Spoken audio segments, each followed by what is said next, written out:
12 घंटों में वजीर आजम हाउस की 2 ऑडियो लीक। सलामती के मामलात पर संगीन सवालात उठ गए।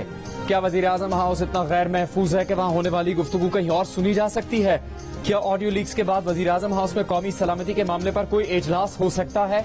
क्या वजीर आजम हाउस में ऐसे खुफिया रिकॉर्डिंग सिस्टम है जिन्हें हुकूमती अरकान भी नहीं जानते? कौन है जो वजीर आजम हाउस में होने वाली मुलाकातों की ऑडियो रिकॉर्ड करके लीक कर रहा है? मंजर आम पर आने वाली दूसरी ऑडियो में वजीर आजम और वफाकी वुज़रा इजलास में PTI के इस्तीफों की मंजूरी पर मशावरत कर रहे हैं। शहबाज शरीफ, राना सनाउल्लाह, ख्वाजा आसिफ, अयाज सादिक और आजम नजीर तारड़ की गुफ्तगू में इस्तीफों पर मुख्तलिफ आरा सामने आई। इस्तीफों की मंजूरी के लिए लंदन से इजाजत लेने का भी जिक्र हुआ।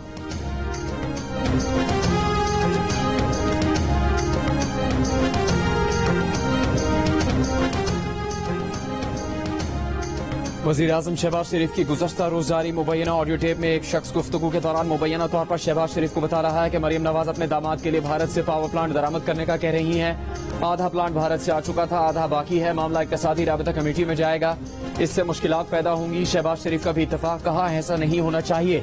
आप दुरुस्त कह रहे हैं, आप खुद भी बात कर लें, मैं भी उन्हें समझा दूंगा।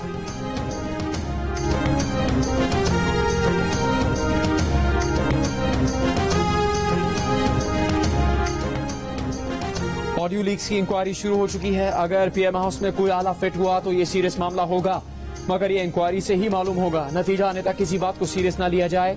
वजीर दाखिला राना सनाउल्लाह की प्रोग्राम नया पाकिस्तान में गुफ्तगू ये भी कहा कि इंक्वायरी ऐसी टीम से चाहते हैं जिसमें तमाम एजेंसीज के आला सतह के लोग शामिल हों। वजीर दाखिला ने कहा कि इन ऑडियो से ये नतीजा अखज़ नहीं किया जा सकता कि वजीर आजम हाउस की सिक्योरिटी ब्रीच हुई है। ये तय नहीं कि ये गुफ्तगू PM हाउस में हुई, हो सकता है किसी और जगह हुई हो। राना सनाउल्लाह का मजीद कहना है कि सामने आई ऑडियो से तो हुकूमत के शफाफ तरीके से काम का सबूत मिलता है। दामाद के लिए मरियम नवाज की सिफारिश के सवाल पर कहा कि हमारी ड्यूटी है कि अपने वोटर्स का काम करवाएं।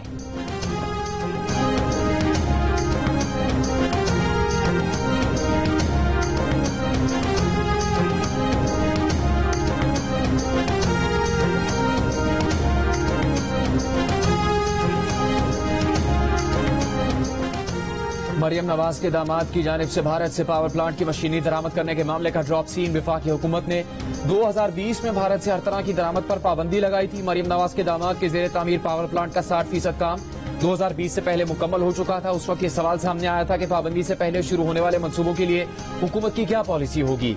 हुकूमत पाकिस्तान की तरफ से जवाब दिया गया था कि पॉलिसी तब्दील हो चुकी है। अगरचे आपके साथ नाइंसाफी है, लेकिन पॉलिसी में तब्दीली के सबक आपको मुतबादिल जराए तलाश करना होंगे।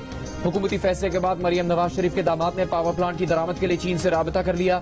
जराये के मुताबिक पावर प्लांट की 60% मशीनरी 2020 से पहले काबीना के रुकन रजाक दाऊद की कंपनी डेस्कॉन ने दरामद की। उसके बाद कंपनी ने बाकी 40% मशीनरी की दरामद के लिए चीन का रुख किया, जिसके लिए तकरीबन 1 अरब रुपए इजाफी रकम अदा की जा रही है। PTI के रहनुमा मुजम्मिल असलम का कहना है कि भारत से दरामदात पर पाबंदी 2020 में नहीं 2019 में लगी थी।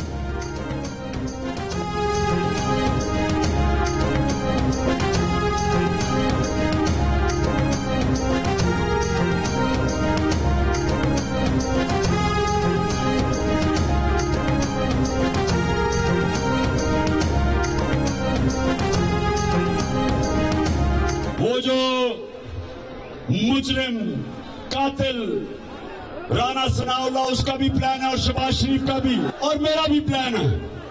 और इंशाल्लाह आप ये देखेंगे कि ये जो अब हमारी वारदात होगी इस्लामाबाद पे, ये आखिरी होगी और फैसला कौन होगी। मरियम नवाज अपने दामाद के लिए भारत से पावर प्लांट की मशीनरी दरामद करवा रही थी। तिजारत खुली नहीं, आधी मशीनरी गैर कानूनी तौर पर आ भी गई। मौजूदा हुकूमत भारत से तिजारत खोलने की कोशिश कर रही है। इनका खुदा सिर्फ पैसा है, ये इक़्तिदार में पैसा बनाने के लिए आते हैं। तहरीक इंसाफ के चेयरमैन इमरान खान का गर्क में खिताब, कहा Imran Khan army chief, ISI chief, chief justice और चेयरमैन नैब मेरिट पर चाहता है। इन स्विंग यॉर्कर से आसिफ जरदारी, शहबाज शरीफ और मौलाना फजलुर रहमान की विकेट उड़ाएंगे।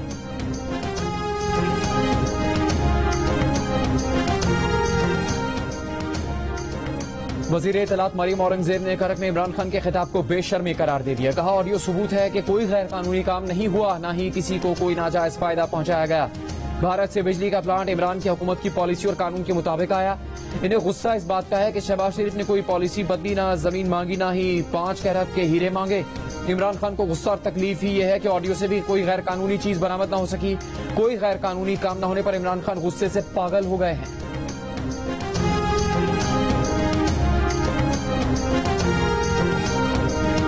मुस्लिम लीग नून ने ऑडियो लीक की तहकीकात का ऐलान कर दिया। तलाल चौधरी ने कहा कि पाकिस्तान की सालमियत का मामला है, अगर वजीर-ए-आज़म हाउस महफूज नहीं तो कौन सी इमारत महफूज है। सवाल यह है कि ये कौन कर रहा है, कौन वजीर-ए-आज़म हाउस को निशाना बना रहा है। क्या ये इमरान खान की वही खलाई बाकियात है जो इमरान खान को इक़्तिदार में लाई, हुकूमत करवाती रही और इमरान खान के घर जाने से परेशान है। ये भी कहा कि मरीम नवाज की गुफ्तगू में भी मेरिट की बात हुई, जब तहकीकात होंगी तो मालूम होगा कि क्या बात तोड़ी मरोड़ी गई। शहबाज शरीफ के कामयाब दौरे के बाद इमरान खान को दौरे पड़ना शुरू हो गए हैं।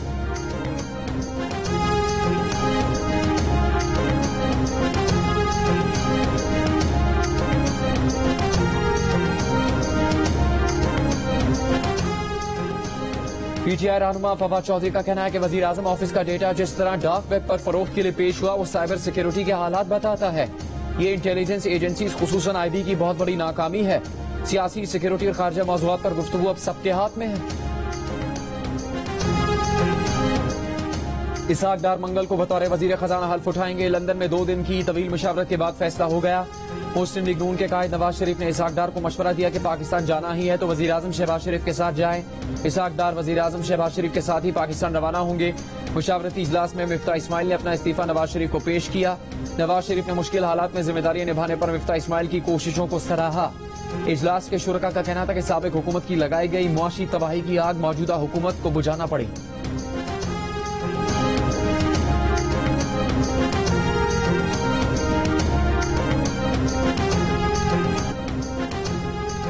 वज़ीर आला पंजाब परवेज इलाही का गुजरात में चौथी ज़हूर की बरसी की तकरीब से खिताब में कहना है कि नून लीग की असलियत सबके सामने है, इसीलिए मैंने और मोनिस ने इमरान खान का साथ दिया।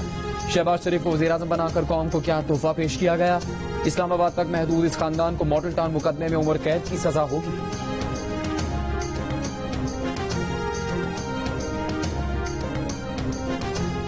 इन सबको तरीका सिखाएंगे कि इक़्तिदार से कैसे उतारा जाता है। यकीन है 2 से 3 दिन में इलेक्शन से मुताल्लिक चीजें सामने आ जाएंगी। खुद इन मामलात में लगा हुआ हूँ। पीटीआई के रहनुमा परवेज खटक का कारकुनों से खिताब, कहा ये लोग इस्लामाबाद से निकल नहीं पाएंगे, फैसला फिर मैदानों में होगा। इनको इस्तीफा देकर असम्बलियां तहलील करनी पड़ेंगी। पीडीएम के सरबराह मौलाना फजलुर रहमान ने कहा कि सियासी अदम इस्तेहकाम पनामा और मुआशी अदम इस्तेहकाम इमरान खान के जरिए लाया गया। 3.5 वर्षों की खराबियां 3.5 महीनों में ठीक नहीं होंगी। चैलेंजेस का सामना करने के बायस हुकूमत इंतखाबी हलकों में तवज्जो नहीं दे पा रही। इसहाक डार वापस आ रहे हैं ताकि हम इस मौजूदा सूरत हाल से निकलें। नवंबर वाली तब्दीली आईन के मुताबिक होगी।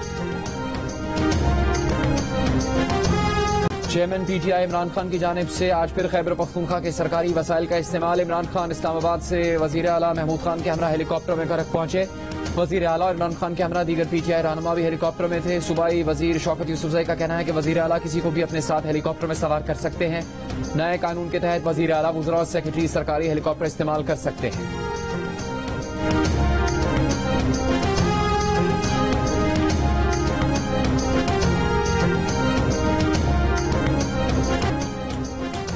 आसिफा भुट्टो जरदारी का सैलाब से मुतासरा इलाकों का दौरा। सकरन में टेंट सिटी और मेडिकल कैंप गई। सैलाब मुतासरा खवातीन और बच्चों में सामान तकसीम किया। आसिफा भुट्टो ने कहा कि बारिशों ने सिंध को डबो दिया, हमें हर एक की जरूरत है। अतिया दे और रजाकार बने, हम सबकी मदद सैलाब से हुई तबाही में कमी ला सकती है।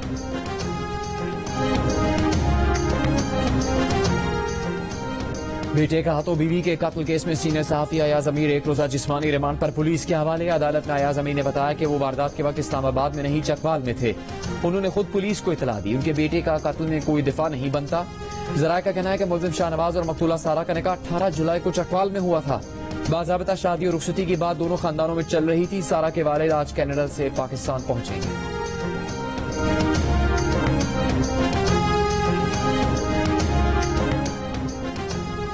डेंगू से 24 घंटों के दौरान इस्लामाबाद में एक मरीज जान भाग। विफाकी दारुल हुकूमत में डेंगू के मजीद 104 केसेस रिपोर्ट हुए। लाहौर में 186, रावलपिंडी में 100 से ज्यादा नए मरीज रिपोर्ट। सिंध में 24 घंटों के दौरान मजीद 419 मरीज रिपोर्ट। 343 अफराद का ताल्लुक कराची से है।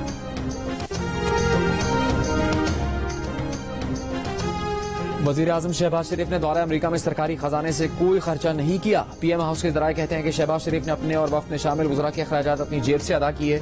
शहबाज शरीफ ने बतौर वजीर आला सरकारी दौरों के अखराजात भी खुद अदा किए थे।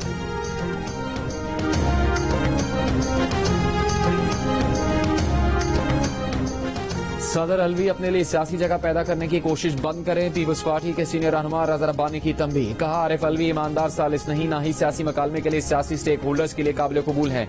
मुस्लिम लीग नून के सेनेटर इरफान सिद्दीकी कहते हैं सदर अलवी ये तजवीज 2019 में क्यों नहीं दे रहे थे। सदर आरिफ अलवी ने गुज़श्ता रोज कहा था कि आर्मी चीफ की तैनाती पर इत्तेफाक राय होना चाहिए।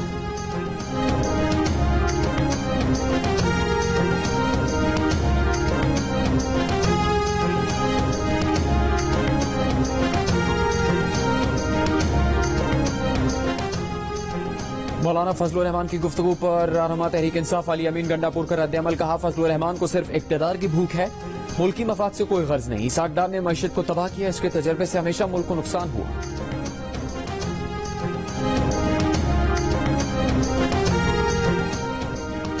वजीर दाखिला पंजाब हाशिम डोगर ने दावा किया कि विफाकी हुकूमत की जानिब से उन्हें पुलिस नफरी मांगने का कोई लेटर मौसूल नहीं हुआ। इमरान खान के जलसों से लगता है कि उनकी कॉल पर बहुत बड़ी तादाद में लोग निकलेंगे। अमन व अमान बरकरार रखने के लिए शायद हमें दूसरे सूबों से नफरी मांगनी पड़ जाए।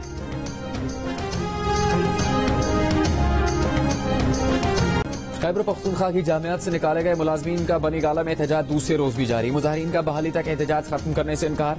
कहते हैं 2008 से मुलाजमत कर रहे हैं, मुस्तकिल करने के बजाय बरतरफ कर दिया गया।